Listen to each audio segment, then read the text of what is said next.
used to know all those guys in their inner circle.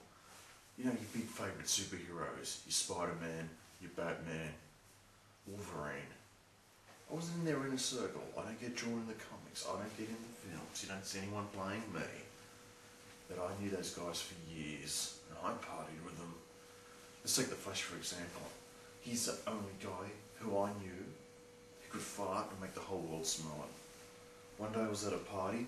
Spider-Man was very, very depressed. I said, dude, what is wrong? He says, man, I've gone and done it. I've gone and cloned myself. I've cloned myself 8 times. I said, Spider-Man, you know what the fanboy reaction is going to be about this? You know how much they hate the clone saga. Why would you do that? He goes, well, I've seen Black Cat on the side. And I thought, she said 9 guys. Anyway, I take my crew over there, open the door, and she goes, look, I said I've got 9 lives. I want 9 lives. So now what I've got to do with them? I've got to hide them everywhere. Wait till Aunt May finds out that she's been really cooking for 8 instead of 1. No wonder she looks so worn out. One thing about these superheroes is there's just so much pressure on them.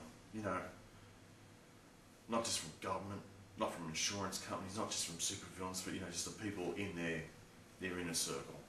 I saw Bruce Banner. Yeah, wasn't himself. At least he wasn't angry, I suppose. It was my place. Anyway, he says, man, I just can't handle the pressure anymore. I'm always expected to perform. I'm always expected to be just this wild, crazy guy. I said, look, I know. I said, Captain America can be really hard on, you know, you guys sometimes. Because I'm not talking about Captain America, I'm talking about my partner, Betty Rice. You know, I'm always expected to be this superhero in the bedroom, you know. She goes, look, I want Hulk in the bedroom, I want Bruce Banner outside of the bedroom.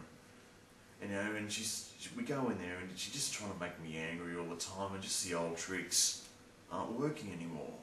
You know, before she'd just say, look, Jar Jar Binks is going to get his own solo film. Joel Schumacher is going to be directing Batman films again. The old tricks don't work. I don't know what makes me angry anymore.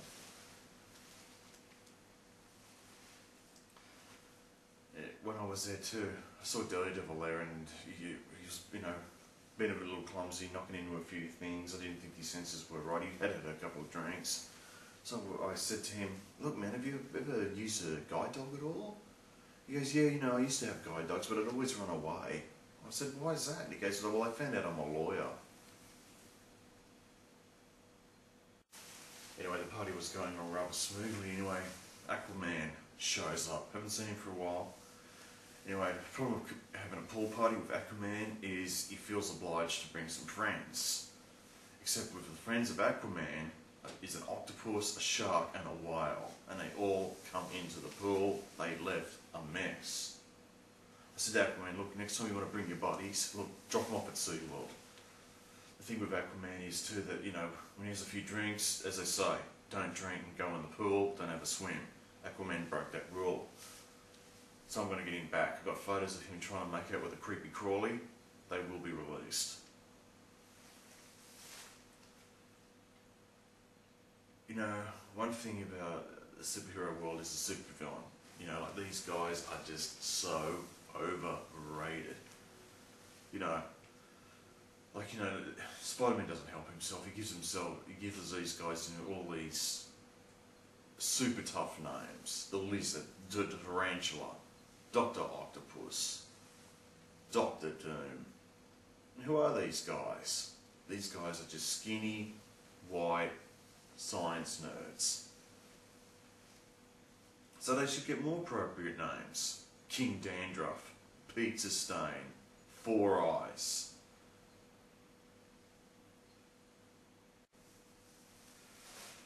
Oh, supervillains. Sure don't make them like they used to.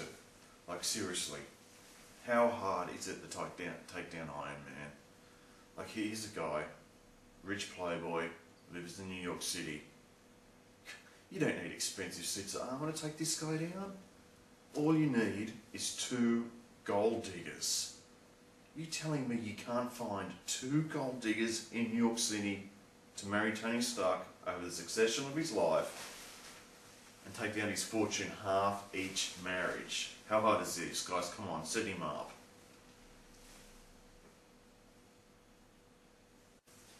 One thing that, I want the fans of the superheroes to know is, guys, just don't be too precious about the origin stories of your favourite superhero. Why?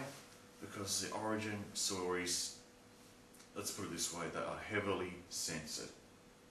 Heavily censored. Come on, guys. These guys' origins came out, what? 1960s, some 1930s, but most are in the 1960s. Don't be too precious. This was times of heavy censorship. It wasn't the censorship like you have now. The Wolverine origin story. Part true.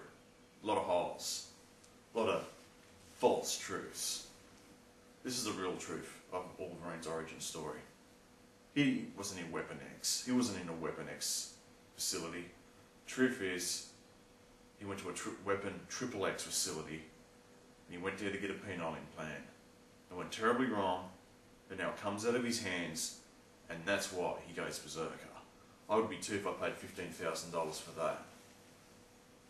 Superman's story, 1930s. Did anyone heard of Scientology then? What do you think the big S stands for? His father wasn't Kal-El, it was L. Ron. See, this is the days before Tom Cruise was a Scientologist. Superman, the world's first Scientologist. He doesn't fear kryptonite. He fears his thetan levels going down. Relationships in the superhero community, very, very touchy thing. People always away, people always saving the world. I used to go up Storm from X-Men in the 1980s. Storm by name, Storm by nature. Remember once she thought I was flirting with someone at a party? She put too many tornadoes down my pants. I used to regret it and really hope I was out of town that once a month. This is how the phone call would go. You see those volcanoes? That's me, baby. And when I want you to pick up the phone, you pick up the phone. Because if you don't, there's going to be a whole lot of trouble.